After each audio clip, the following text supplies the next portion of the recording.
സത്യമല്ലാത്ത ഒരു ദൈവത്തിന് വേണ്ടിയിട്ടോ ദൈവമല്ലാത്തൊന്നിനു വേണ്ടിയിട്ടാണോ നമ്മൾ പോരാടുന്നത്, അതോ സത്യദൈവത്തിന് വേണ്ടിയാണോ നമ്മൾ പോരാടുന്നത്? ഇപ്പൊ യോവാഷ് ചോദിച്ചൊരു ചോദ്യം ഇതാണ്: നിങ്ങൾ ആർക്ക് വേണ്ടിയിട്ടാണ് ശരിക്കും പോരാടുന്നത്? ആരാണ് സത്യദൈവം? പലപ്പോഴും നമ്മള് വലിയ യുദ്ധമൊന്നുമല്ല, ദൈവത്തിന് വേണ്ടിയിട്ടുള്ള യുദ്ധമൊന്നുമല്ല ഇവിടെ അർത്ഥമാക്കുന്നത്. ദൈവരാജ്യത്തിന്റെ നിലപാടുകളാണ് ഇവിടെ അർത്ഥമാക്കുന്നത്. നമ്മൾ ആർക്ക് വേണ്ടിയിട്ടാണ് നിലപാടുകൾ എടുക്കുന്നത്?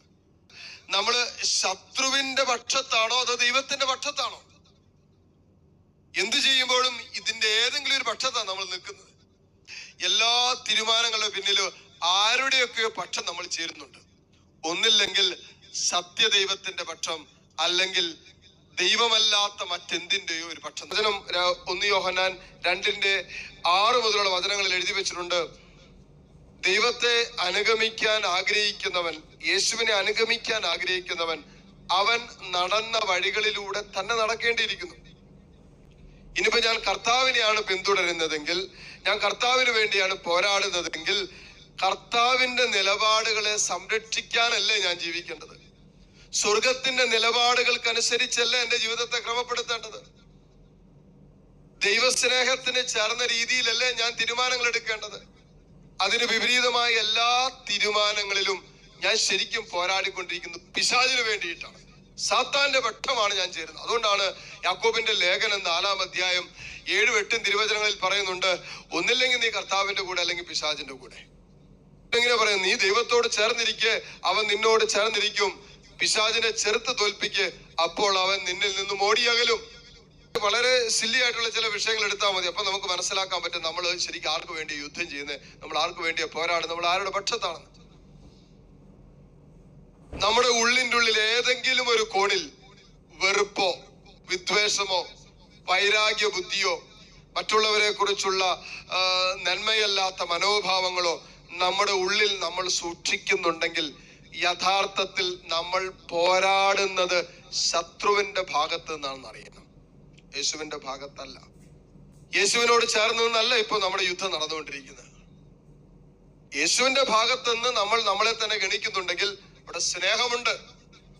അത് പരിശുദ്ധമായ സ്നേഹമാണ്, വീണ്ടെടുത്ത സ്നേഹമാണ്, എല്ലാം സ്വജീവൻ തന്നെ ബലിയായി നൽകിയ സ്നേഹമാണ്.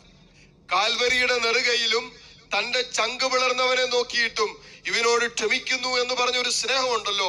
ആ സ്നേഹമാണ് യേശുവിന്റെ സ്നേഹം, അല്ലെങ്കിൽ യേശുവിന്റെ പക്ഷത്താണ് നമ്മൾ എന്ന്, യേശുവിന് വേണ്ടിയാണ് നമ്മൾ പോരാടുന്നതെന്ന് പറയുമ്പോ ഈ സ്നേഹം കൊണ്ടായിരിക്കണം നമ്മൾ പോരാടുന്നത്. അതുകൊണ്ടല്ലേ എഫേസ്യർക്കെഴുതിയ ലേഖനം 6-ാം അധ്യായം 10 മുതലുള്ള വചനങ്ങളിൽ എഴുതി വെച്ചിട്ടുണ്ട്: നിങ്ങൾ പിശാചിന്റെ വഞ്ചനകളെ അറിയണം, സാത്താന്റെ കെണികളെ നിങ്ങൾ അറിയണം, അവന്റെ വഞ്ചനകളെ എതിർത്ത് നിൽക്കാൻ ദൈവത്തിന്റെ എല്ലാ ആയുധങ്ങളും നിങ്ങൾ ധരിക്കുവിൻ.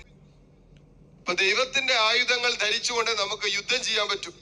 ഇനി ലൂക്കായുടെ സുവിശേഷം അതിന്റെ 6-ാം അധ്യായത്തില് 27 മുതലുള്ള വചനങ്ങളിൽ ഒരു തലക്കെട്ട് ഇങ്ങനെ എഴുതി വെച്ചിട്ടുണ്ട്: തിന്മയെ നന്മ കൊണ്ട് ജയിക്കുക. നമ്മളൊക്കെ സാധാരണ എന്നാ ചെയ്യുന്നത്? തിന്മയെ തിന്മ കൊണ്ട് ജയിക്കാനാണ്. നമ്മളെ ആരെങ്കിലും വേദനിപ്പിച്ച അവരെങ്ങനെ വേദനിപ്പിക്കാന്നുള്ളതാണ് നമ്മുടെ തലയ്ക്കകത്ത് കിടക്കുന്ന ചിന്ത. നമ്മളെ വെറുക്കുന്ന ആരെങ്കിലും ഉണ്ടെങ്കിൽ അവരെയും കൂടി നമ്മൾ ആ സ്നേഹവലയത്തിൽ നിന്ന് എങ്ങനെയെങ്കിലും എടുത്ത് പുറത്തു കളയും.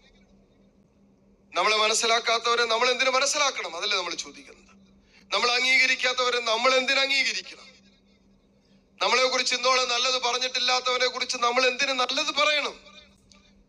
നമ്മളോട് ക്ഷമിക്കാത്തവരോട് നമ്മൾ എന്തിന് സ്നേഹം വെച്ച് പുലർത്തണം? ഇതല്ലേ നമ്മൾ നിരന്തരം പറഞ്ഞുകൊണ്ടിരിക്കുന്നത്.